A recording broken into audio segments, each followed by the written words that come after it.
26 तारीख को कानपुर नगर में उन्होंने अनेक भाषाविदों, सामाजिक कार्यकर्ताओं और राजनीतिज्ञों से मुलाकात की और उसके बाद परौख जो कि जन्मभूमि है वहाँ पहुँचे, गांव की माटी को सरमाथे से लगाया। जननी जन्मभूमिश्च स्वर्गादप गरीयसी का जो मंत्र है, गांव की माटी को सर से लगाकर उन्होंने जन्मभूमि को नमन किया।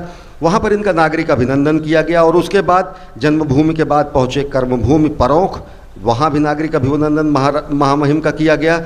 और अच्छी बात ये रही कि परौख और पुखराया और कानपुर देहात को एक सौगात भी महामहिम की यात्रा के दौरान मिला, जब उत्तर प्रदेश के मुख्यमंत्री योगी आदित्यनाथ ने नए मेडिकल कॉलेज की स्थापना कानपुर देहात में करने का ऐलान कल पुखराया में किया। तो महामहिम की ये यात्रा 25, 26 और 27 तारीख की रही। आज यहाँ से अब से थोड़ी ही देर बाद प्रेसिडेंशियल एक्सप्रेस के ज़रिए, स्पेशल प्रेसिडेंशियल ट्रेन के ज़रिए महामहिम लखनऊ के लिए रवाना हो रहे हैं। लखनऊ और कानपुर की दूरी तकरीबन 80 किलोमीटर है। महामहिम चारबाग रेलवे स्टेशन पहुंचेंगे और वहां पर उनका एक दिन का कार्यक्रम है और कल वो यहां से विशेष विमान के ज़रिए, लखनऊ से विशेष विमान के ज़रिए दिल्ली रवाना हो जाएंगे।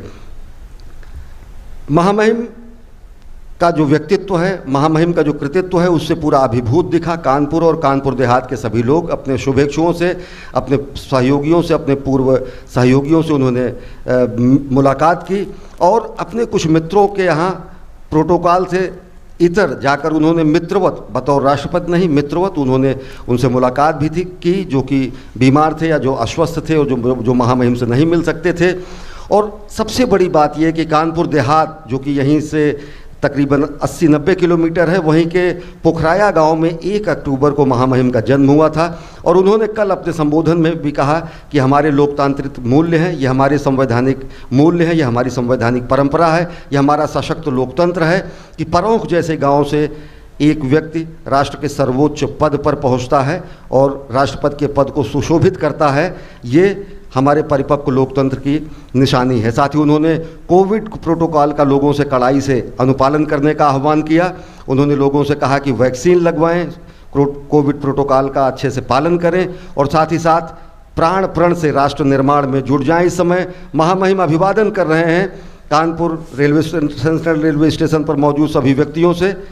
हाथ हिलाकर अभिवादन करके अब थोड़ी ही देर में यहाँ से रवाना ये हो जाएगी प्रेसिडेंशियल एक्सप्रेस ट्रेन लखनऊ के लिए, जहाँ पर वहाँ पर महामहिम की अगवानी की जाएगी और एक दिन के कार्यक्रम के बाद कल दोबारा लखनऊ से ही महामहिम विशेष विमान के ज़रिए दिल्ली प्रस्थान करेंगे।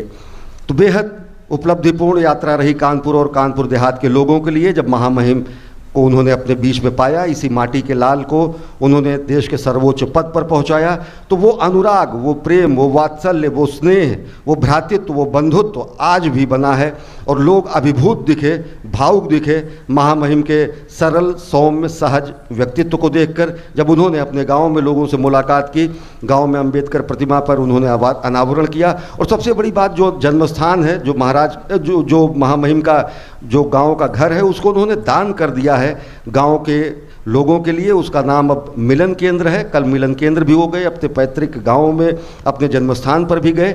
और उसके बाद पुखराया जो कि महामहिम की कर्मभूमि रही है, कानपुर देहात के क्षेत्रों से उन्होंने चुनाव भी लड़े, तो पुखराया और कानपुर देहात की सभी चारों विधानसभाओं से उनका परौख और पुखराया की यात्रा के जरिए तारतम्य और संवाद स्थापित हुआ।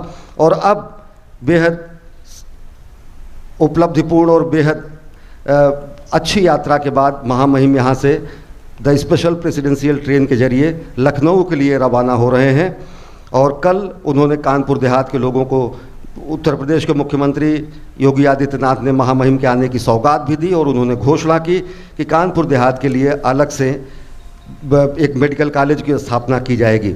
और महामहिम ने लोगों से इस कोरोना काल में ज़्यादा से ज़्यादा वैक्सीन लगवाने, कोविड प्रोटोकॉल का कड़ाई से अनुपालन करने और पूरी ऊर्जा के साथ राष्ट्र निर्माण में जुट जाने का भी आह्वान किया। अगर इस पूरी यात्रा को देखें तो कहीं ना कहीं ये कहा जा सकता है कि ये एक तरीके से लोगों में इम्यूनिटी बूस्टर का भी